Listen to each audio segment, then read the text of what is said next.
I've been working on The Winds of Winter almost every day. Writing, rewriting, editing, writing some more.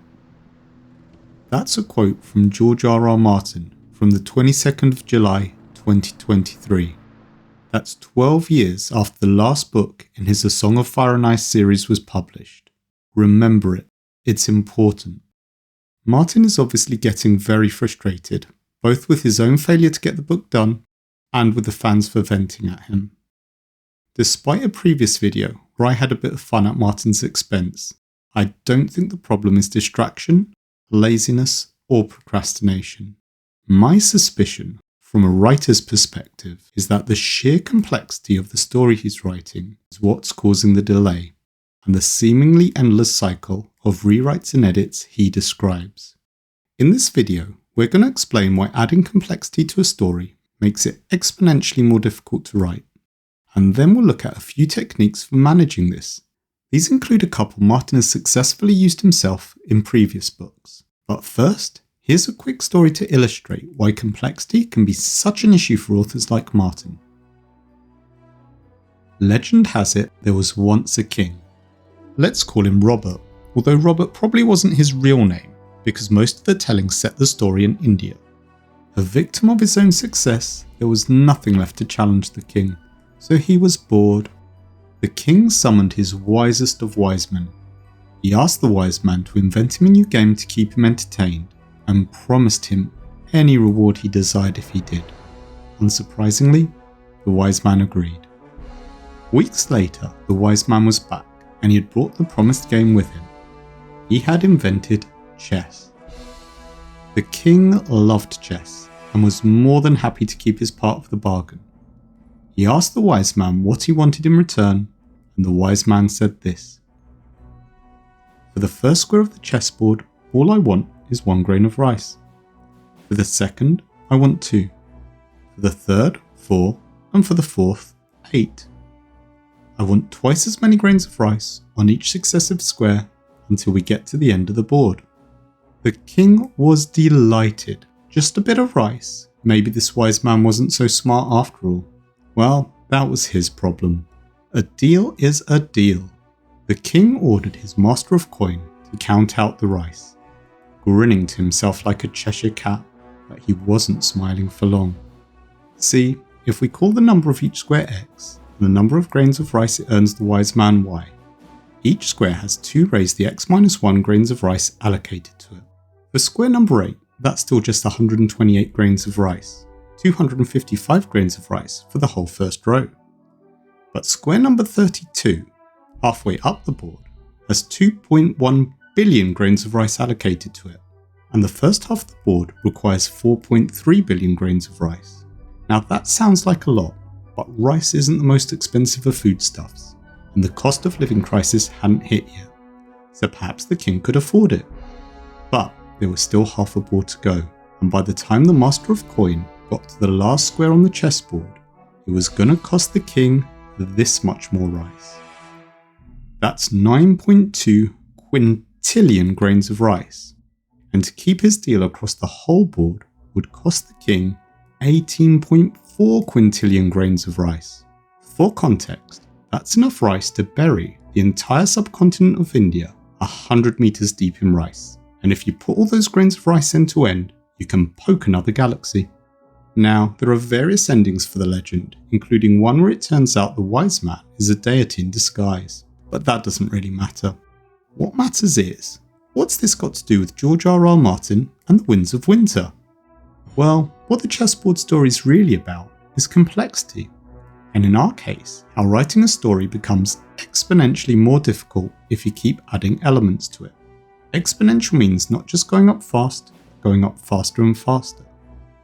Each character, each point of view, and each plot thread has to work in tandem with everything else. The Song of Ice and Fire was always complex. The first book, A Game of Thrones, had 9 point of view characters and was about 700 pages long, but The Winds of Winter will probably have at least 20 point of view characters and 1,500 pages. Double the complexity, exponentially more effort. As the story moves towards its conclusion, and the threads come together. Every time Martin changes something, there are hundreds, thousands, maybe quintillions of knock-on effects.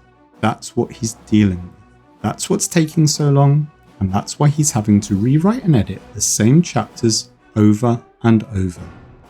My theory is that Martin has added so many elements to his story, he finds himself buried in metaphorical rice. As the brilliant Robert from In Deep Geek recently pointed out, George R.R. Martin has actually admitted to finding himself in this exact situation. When he was writing A Dance with Dragons, he got himself into a situation he calls the Milanese knot, where one decision had so many potential repercussions, he had to write 3 separate versions of the story to work out which would work best. Imagine writing tens of thousands, if not hundreds of thousands of words, 3 times just to work out a way forwards. As Martin gets towards the conclusion of his complex tale, this will happen to him more and more. Does this mean he should give up and give Winds of Winter a complete rethink? I don't think so. These complex tales are the ones he's uniquely talented in telling. What Martin can do, though, is adopt some techniques which reduce the impact of complexity on his writing, without the story feeling less complex and epic to the reader. I'm going to go through 3 of these now. The first 2 are techniques Martin has used himself back in his more prolific days. The third is my suggestion. Technique number 1. Structure the story around a main protagonist. The first book in A Song of Ice and Fire, A Game of Thrones, appears very complex at first glance. It has a high page count and multiple points of view. But there's actually an elegant simplicity to how it's structured. Ned Stark is at the centre of everything. I'm planning a full video on this, but here's the short version. We can think of Ned's character arc as the trunk of a tree, with every other subplot branching off of it. The opening of the story, post the prologue, is Ned executing Man, and using it as an opportunity to teach his sons lessons they'll use throughout the series. The inciting event is Ned discovering Jon Arryn may have been murdered, and Robert asking Ned to replace Jon as his hand. The first plot point is where Ned kills Sansa's direwolf lady and enters the morally ambiguous world of the Lannisters. The second act is focused on Ned investigating Jon Arryn's death, coming into open conflict with the Lannisters, and suffering both a metaphorical and literal death himself. In the third act, Robb Stark uses the lessons Ned has taught him to take the fight back to the Lannisters. This is Robb acting metaphorically as Ned Reborn. These anchor points dramatically reduce the choices the author is faced with. Stories tend to have about 8 main plot beats, and in terms of our chessboard metaphor, we can think of each of these beats resetting the count on each of the 8 rows of the chessboard. That means we're dealing with only a few thousand grains of metaphorical rice in total, rather than quintillions. If Martin goes back to using the same type of structure he used on A Game of Thrones, his task could become significantly easier without the book feeling less complex. Technique number 2. Split the books. Instinctively, it might seem like the last thing George R.R. Martin needs is more books to work on, but that might be the answer. When he was struggling with A Dance with Dragons, he was advised to split it in 2, and we ended up with A Feast for Crows and Dance as separate books. To go back to our chessboard again, if we split it in half and count out our rice, we get 4.3 billion grains instead of 18.5 quintillion in total. And finally, technique number 3. Plan and plot. This is one Martin doesn't do. He's a Gardner writer, which means he works out the story as he goes. But when your story gets very complex, working it out as you go means a lot of rewriting and re-editing, as we've heard from the man himself. But gardeners and architects, his term for planners, don't have to be that different. An architect's story still iterates. They still discover things about their plot and characters as they go, but they do the bulk of that discovery while outlining. That means each time they have to go back and rework something, they're rewriting tens of lines, not thousands. Consider again the Milanese knot, and how much sooner we might have gotten Dance if Martin had only needed to revise an outline 3 times, rather than the full-length prose. To go back to our chessboard analogy one more time, this is the equivalent of putting all those grains of rice into big sacks, so they're easier to keep track of and move around.